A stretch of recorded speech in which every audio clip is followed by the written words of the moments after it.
So one of the things that we've always talked about on this program is the notion of retirement savings and trying to save your income as you get that along the way. And it struck me the other day that, we talk about this, we talk about the concept of every time you get a raise, one of the things that you should do is take that raise and put it towards your retirement savings, right? Because if your employer gives you a 3% raise, then what you do is if you increase your contributions to your retirement accounts by that same 3%, it's sort of like you never really see it or never really feel it, right? Because if you let that come to you, then your paycheck goes up and you think, oh, great, I can spend a little bit more money. But if you just take those raises and bank them, that's a great strategy to accumulate and put more towards your retirement. But it struck me the other day, well, how do I ask for that raise? What if my employer doesn't give raises automatically? What if I have to come to my employer and say, well, hey, how do I get more money out of my employer? So we thought that would be an interesting topic on today's program, where we're going to go through some tips, some best practices, if you will, for how you can get your employer to pay you more money. So welcome to the program. This is, of course, Dollars and Cents, where we help you make sense out of all of life's decisions involving your dollars, much like how do you get a pay increase, right? I mean, that would be a good thing to know. My name, of course, is Joel Garris.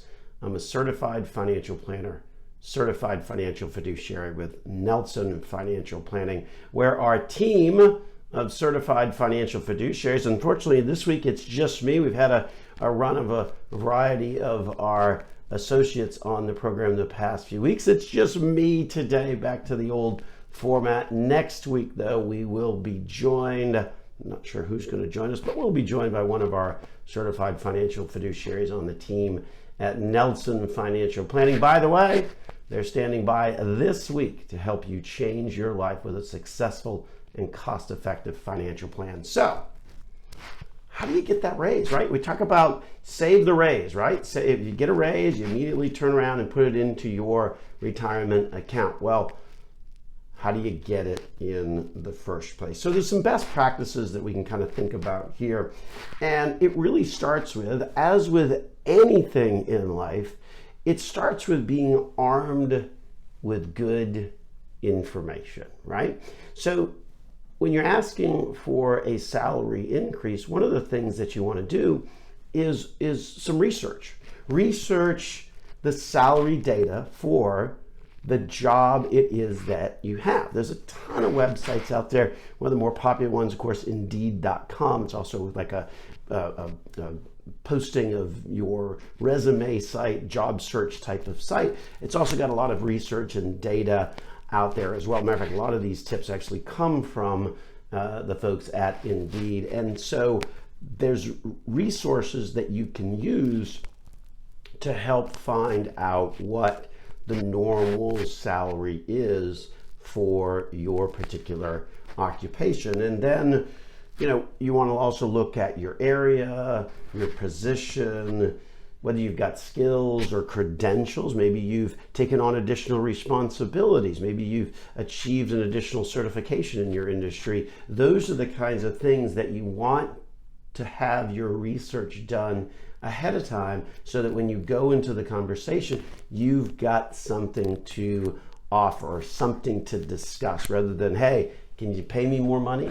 The reality is that folks often want a reason for their behavior, and certainly your employer is going to want a reason when you ask for that raise. So make sure that it starts with the concept of research. Researching the data, get the data for the job that you have, the geographic location that you're in, the demand for people in your positions, the credentials that you have, all of those kinds of things really will serve you well in this conversation. And then the next thing that you want to kind of get a handle on is, how is your company doing? How is your industry doing? How is your company doing? Again, a lot of that is research.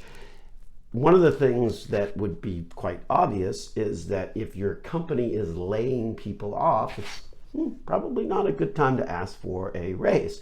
If, however, your company is hiring people, is growing, that may be a good time to ask for a raise. So understand the climate in which your particular employer is operating in. If it's a publicly traded company, obviously that's a big company.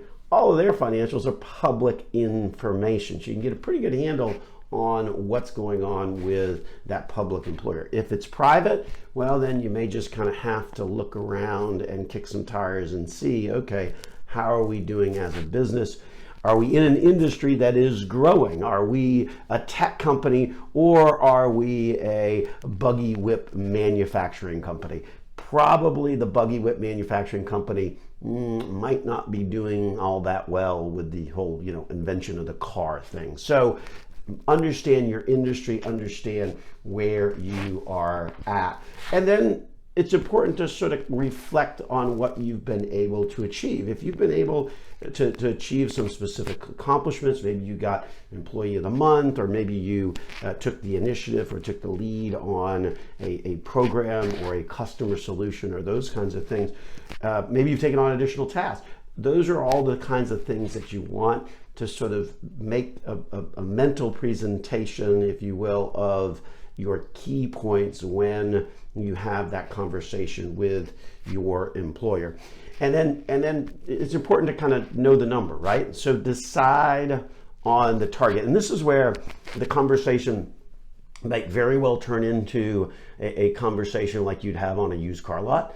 But to a certain extent, that is exactly what you are doing. You are negotiating for a salary increase. And if you go on a car lot, you're going to negotiate for a price. And one of the things that you might find yourself negotiating against yourself is that, if you throw out a number, right, then it ain't going to be better than that number. So if you're getting to the point in the conversation where you're putting numbers on the table, make sure that the low end of your range is in fact the number that you would be satisfied with. Because if you stop if the top of your range is the number that you're satisfied with, well, then guess what? You're probably not going to get that top number. So understand that you are not quite negotiating for a used car here. It's not like you're walking onto the used car lot, but in some respects it is. So make sure that you're prepared with those numbers and you know what that range is. And understand also that in today's world, there's more than just pay. Obviously, people like the number. They like to say, oh, I make X number of dollars per year or what have you. But in today's world, there's also a lot of employee benefits that you can ask for as well. So one of the things that immediately comes to mind is more paid time off, right? Maybe there's some other benefits that you might be able to ask for beyond that number. We've got some additional thoughts to think about in this conversation about what are some good habits to do if you're looking to increase your salary. But we got to take a break. So when we come back from the break, we will continue the conversation here on Dollars and Cents with Joel Garris of Nelson Financial Planning.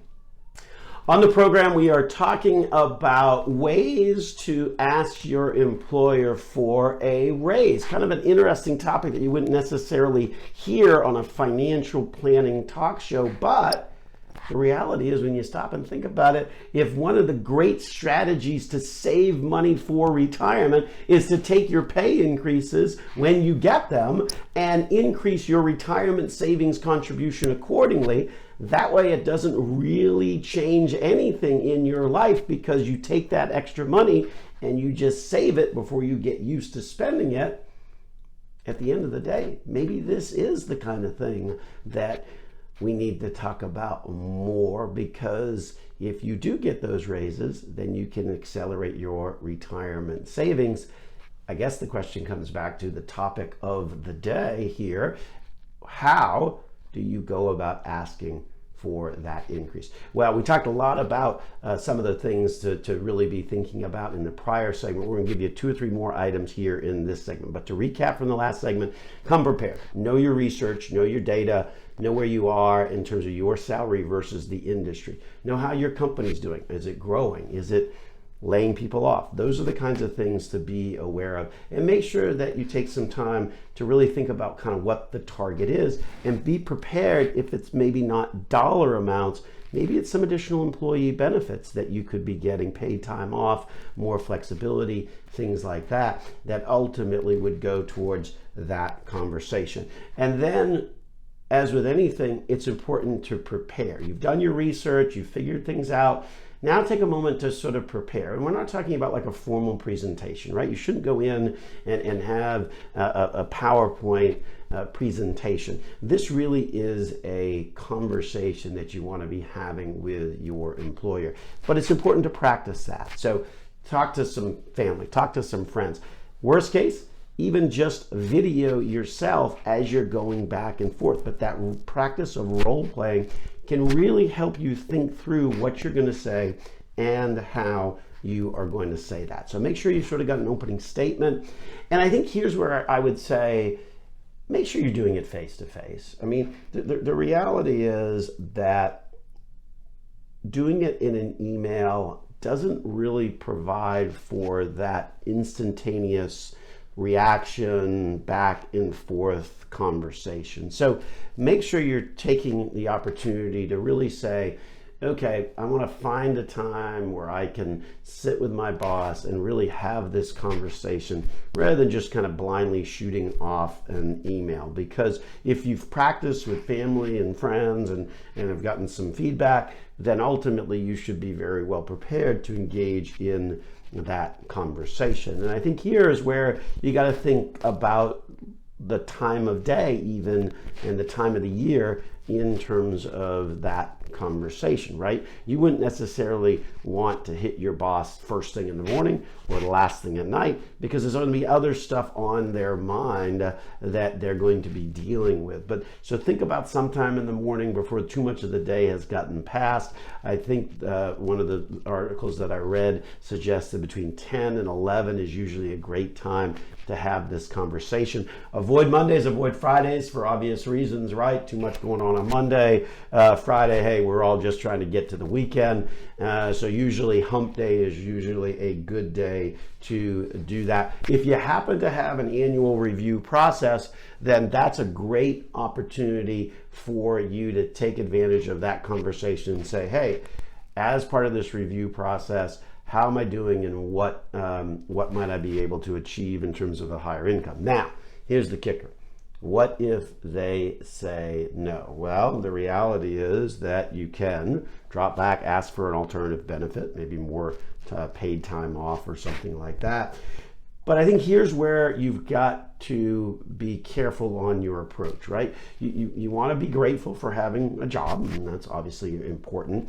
You don't certainly want to be rude to your boss, but at this point, you should ask for some constructive feedback. Say, hey, what am I doing that is not satisfactory? What are some of the things that I can improve on? Are there some additional responsibilities, additional tasks, or what have you that I can take on that would help me get that higher level of income? Don't apologize. Look, if you did your homework, if you did your presentation, if you believe you should get one based upon the markets and the pay scales that are out there, then don't apologize. If you apologize, then you really undercut your argument.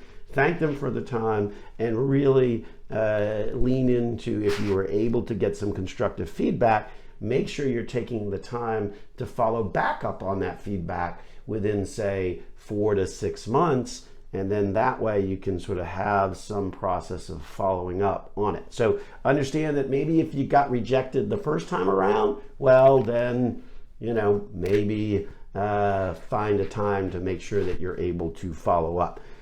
No may be the initial answer, but it doesn't have to be the final answers. But it's up to you to make sure that you're keeping track of all of that. So anyway, those are just some of the tips, some of the tasks to be thinking about when you are looking at a potential of getting a pay increase or trying to ask for one. So some great tips there.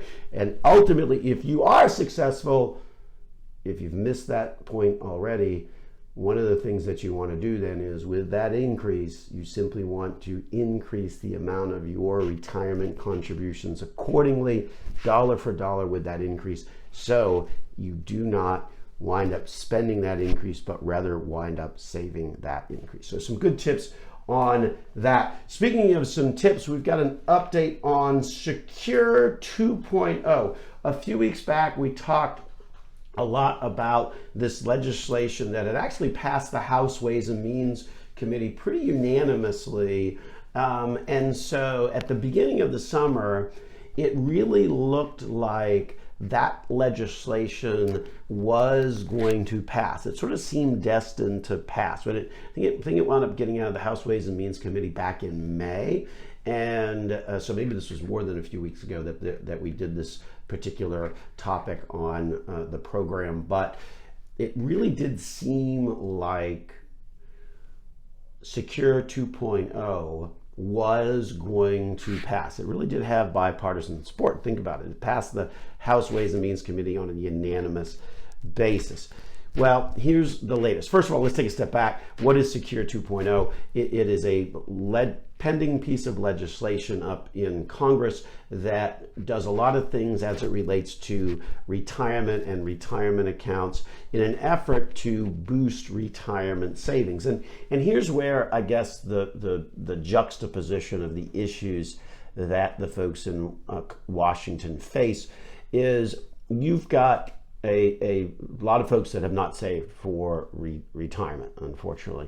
But contrast that with a government that's trying to raise money to cover all of the spending that they are doing. So it's one of those things where you kind of look at some of these provisions in the Secure 2.0 and say, okay, well, how's that really going to work? We understand that everybody supports the concept unanimously, but how is it going to work in practice? So here are the concepts that the Secure 2.0, we actually recently did a blog post on Secure 2.0 on our website. So make sure you check that out.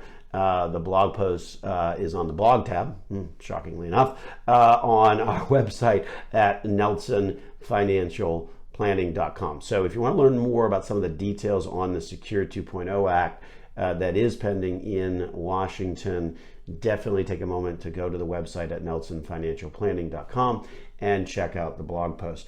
The reality is the Secure 2.0 had kind of three main concepts. The first concept had to deal with required minimum distribution age. And the reality is, as early as January 1 of 2022, so that's like next year, it was going to raise the required minimum age to 73, and then gradually raise it a few years later to 74, and then a few years later after that to 75. And what was odd about that at the time is that 80% of the people out there already are more than satisfying their required minimum distribution, because if you're retired, then you're taking income, right? So anyway, there's some other concepts that the Secure 2.0 Act had in it, and we want to talk about those concepts because as we said, we just did a blog post on them on our website, but we also want to give you the latest on this pending piece of legislation. So stay with us through the break to find out more on this particular topic coming out of Washington here on Dollars and Cents with Joel Garris of Nelson Financial Planning.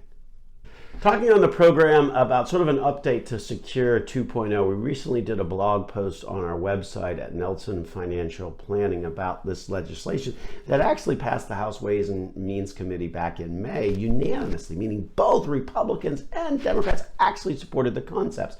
Well, the problem is that a lot has happened over the course of the summer, so we thought we would take an opportunity to update you of what's going on with that legislation. The legislation basically was going to do three main things that we've detailed in that blog post on our website at Nelson Financial Planning.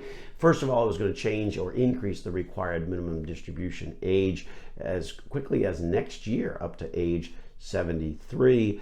The issue there is that 80% of the people are already taking their required minimum distribution as part of their income in retirement, right? I mean, if you're saved a bunch of money in a retirement account, chances are, if you're retired, you need income, and so you're using that, and more often than not, that income is going to fully cover your required minimum distribution, because the reality is the required minimum distribution is only about 4 or 5% of the account balance. So the normal level of income that you would be taking out, that already sort of satisfies the required minimum distribution. For the 20% of people who aren't taking the required minimum distribution, it seems odd to raise the age, though, giving those folks the ability to not take the money out of their accounts, because let's face it, the reality of the required minimum distribution is that it was set up as a mechanism for Washington to tax that money that had never been taxed before.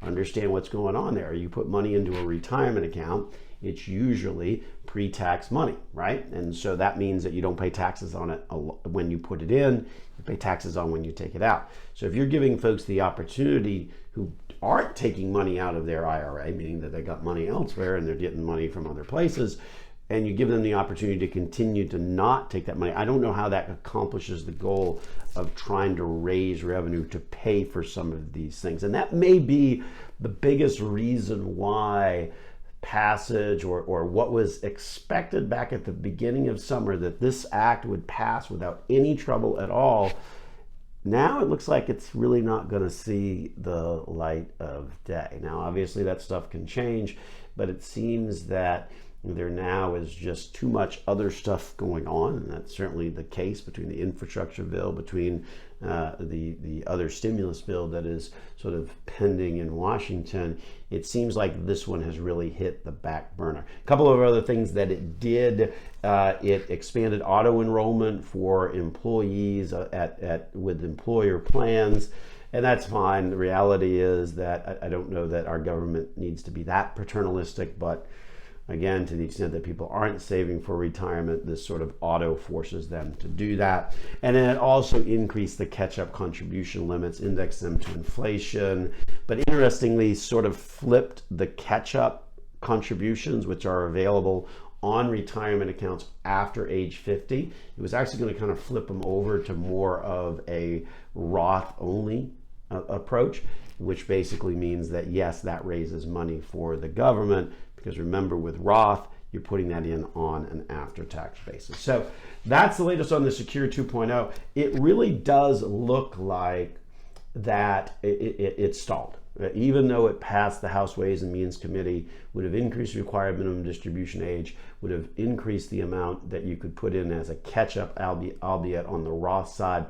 It really does seem like that has kind of stagnated. So we've got a blog post on it to kind of hit the highlights on what was in that bill, but for right now, it seems like that one has stagnated. So we wanted to give folks an update on that as well. And then we'll talk about the next story. And this is actually a bit of a sad story. It actually comes to us out of the court system in Louisiana. And it is the shocking story of how one could accidentally disinherit their children because of a federal rule that applies to qualified employer retirement plans like 401k. Let me do that setup one more time. There is a federal rule. It's an ERISA rule. It governs qualified retirement plans. So that means employer-sponsored plans like 401k.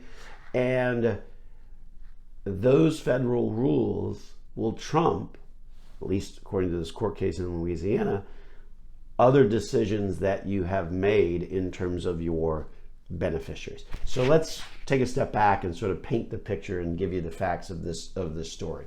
So it's a story of an individual by the name of Leonard Kidder out of Baton Rouge, Louisiana. I probably said that wrong, but you get the idea. Now, Leonard, had a wonderful wife of over 40 years. They had 3 kids. And Betty, who he named as his beneficiary of his 401k. Well, his wife of 40 odd years passes away, and he goes and names his 3 adult children as the beneficiaries. Okay, so he's doing everything right. Okay, change the beneficiary. She passes, my spouse passed. Okay, fine. I'm going to name the 3 kids as the primary beneficiary, move them up from being contingent beneficiaries, make them primary beneficiaries. Okay, great. Thinks he's doing the right thing. Well, some time goes by, and old Leonard, okay, meets Beth, and he decides to marry Beth Bennett, and ultimately he marries her. Problem is that 6 weeks after they married, he died January 20th of 2009. A legal squabble ensues. Isn't that always the case when it comes to money and family? Unfortunately, it happens more often than you think. And the dispute started because the kids are like, well, wait a minute, we're listed as the beneficiaries. So it's very clear, he did the paperwork, everything was fine. And so the 3 kids expected to share the $250,000 that was in old Leonard's 401k.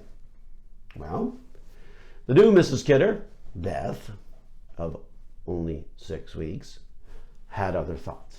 And so she hired a lawyer, and a legal battle ensued. And ultimately, and here's the crazy part, ultimately the courts awarded the 401k to the new Mrs. Kidder of only 6 weeks, even though the 3 kids has been named as beneficiary. Shocking? Absolutely. No question at all. Here's why it happened. There is a little known federal rule. Under ERISA, ERISA governs employer plans, and it requires qualified employer plans like 401ks to give surviving spouses the right to inherit the account unless that spouse signs a spousal waiver giving up those rights while married. The courts determined that because there was no spousal waiver signed by the new Mrs. Kidder, that she did not give up her rights, that she should ultimately be the beneficiary of the account, and awarded the account to her. All right, that seems crazy. That seems like that could only possibly happen in Louisiana. Maybe so, but here's how you avoid it. Okay, so here are the things that you can do to avoid that. Number 1, be aware on a second marriage that it creates a host of issues, right? So understand it creates a host of issues. So be aware. You're certainly going to want to seek legal counsel. Make sure you do all of this right. Sign the spousal waiver.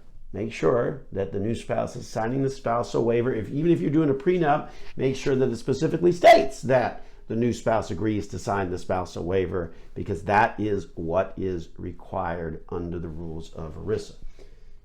Most importantly, how you can avoid all of this stuff, and I think this is the biggest reason or biggest action item to take, is roll over that employer plan to an IRA.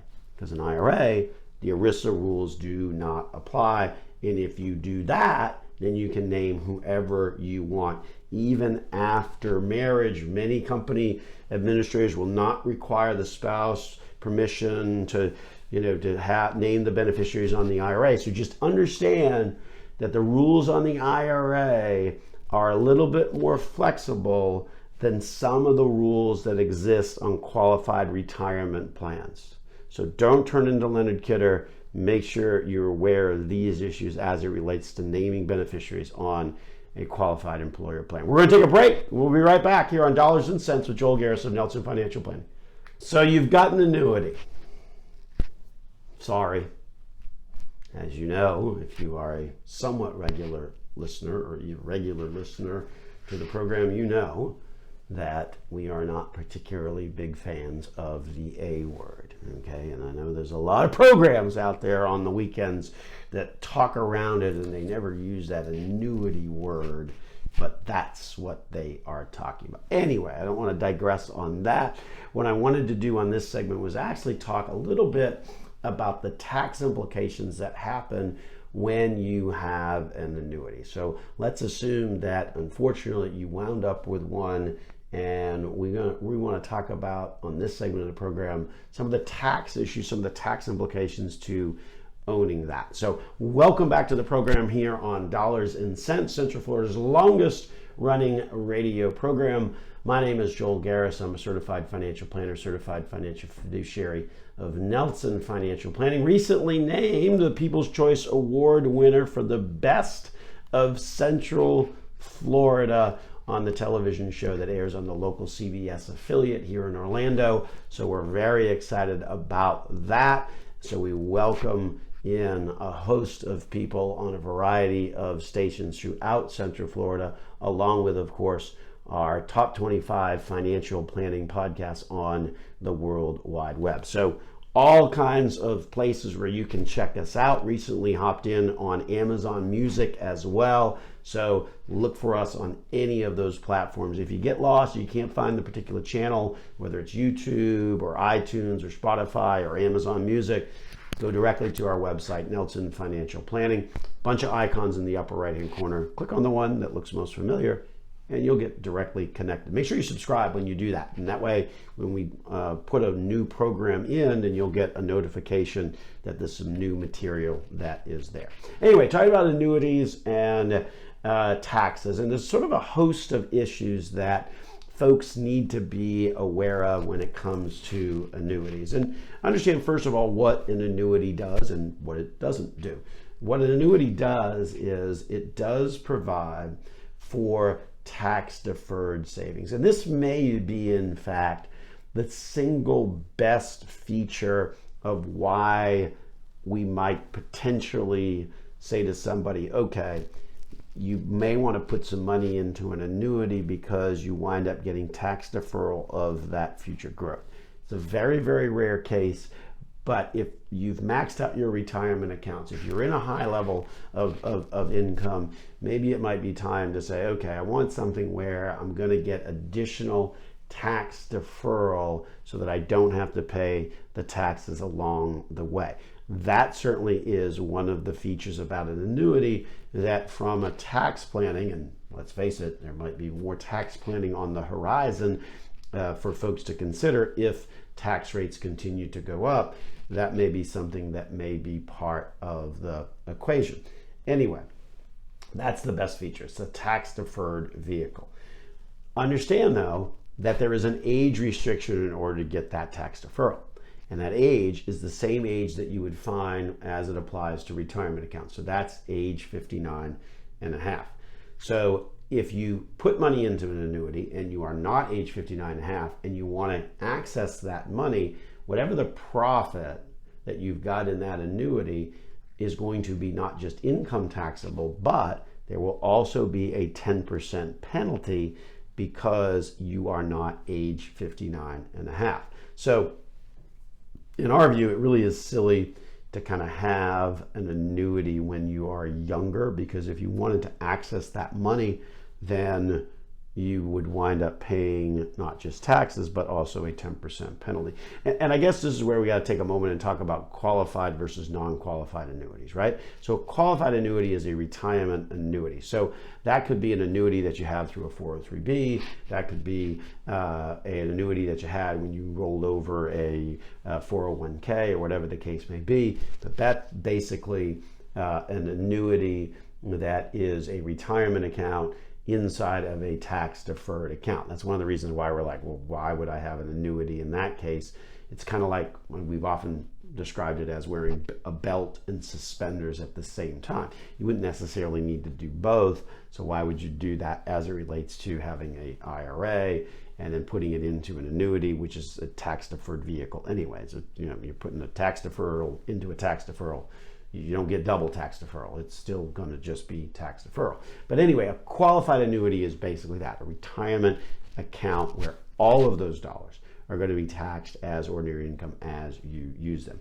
In contrast to that, you can have a non-qualified annuity. And this is one where you put a chunk of money in on an after-tax basis.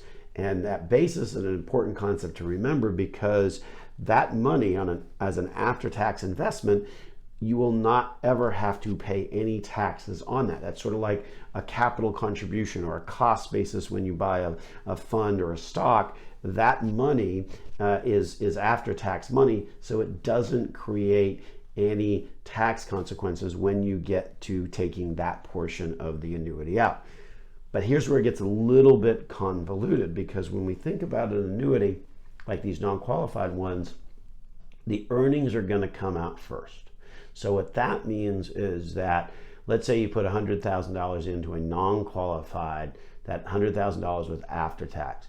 Over time, it grows to $150,000. The first $50,000 that you're going to get out of that annuity is going to be taxed as ordinary income. Got to be over 59.5 as well, otherwise you get a 10% penalty.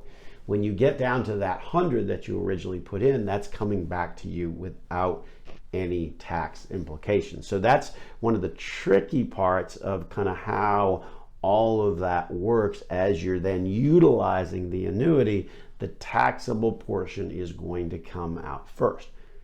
Unless, again, this is where annuities are kind of a convoluted, complicated type of investment product. Unless you choose an income stream that ultimately winds up coming out to you. It could be as an annuitization, which I'm not particularly big fans of, because that means you, in essence, flip the value of that contract over to an income stream. But there are other ways to get income streams that allow you to sort of use this concept of exclusion ratio. And that's this notion of, if I put after-tax money in, then some of that income that I'm going to come back to me, some of that is going to be return of that original principal. So go back to that example of that after-tax example of putting $100,000 in, and this exclusion ratio, this calculation, is based upon your life expectancy. It's based upon the expected performance. It's obviously based upon how much you originally put in. But if we use that $100,000 example and you've got like a 20-year life expectancy, then that means that of the income stream, $5,000, the 100,000 divided by the 20, the $5,000, is the after-tax portion that's coming back. That part is excluded from income because that's a return of your original investment. So there is some preferential tax treatment if you choose an income option on the annuity. So just understand that concept is also out there. When it comes to inheriting an annuity, this is where it kind of gets even more complicated. There's definitely some tax implications. A non-qualified annuity is never going to have a step up in basis. The profit on a non-qualified annuity, again, one that was funded with after-tax money, is going to always come out and be taxable to the beneficiary no matter what. A qualified annuity is going to be always taxable 100% because that's all pre-tax money. But there's no step up in basis like there would be, say, if you put $100,000 into Microsoft and it grew to $150,000.